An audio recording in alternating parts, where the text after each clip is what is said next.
Hey everyone! In today's guide, I'll show you how to build a website on Hostinger in 2025. Yeah, I know it might sound kind of intimidating at first, but honestly, Hostinger makes the whole process quick and straightforward. Let's jump right in. First, open your browser and go to the Hostinger website. If you already have an account, click the login button in the top right corner and enter your details. If not, just create a new account. It only takes a minute. After logging in, you'll land in the hPanel dashboard. This is your control center, where you'll manage hosting, domains, and all your websites. Take a second to look around, since you'll come back here often. Next, from the left menu, click on Websites. Then hit the button that says Add Website.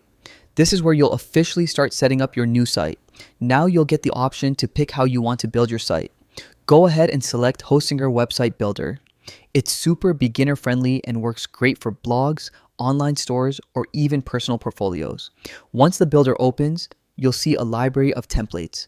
Browse through them until you find one that matches your style or business. Don't stress too much. You can customize everything later. Now the fun part, customizing.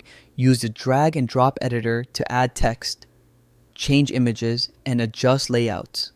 Play around with colors, buttons, and menus until the design feels right. Everything updates in real time, so you'll see changes instantly. When you're happy with the design, just click publish. Hostinger will handle all the technical stuff in the background, and within seconds, your website will be live on the internet. And that's it. You just built a website on Hostinger. Pretty simple, right? Whether you're making a personal blog or launching a business site, the builder gives you all the tools to get online fast. Thanks for watching, and good luck creating your website.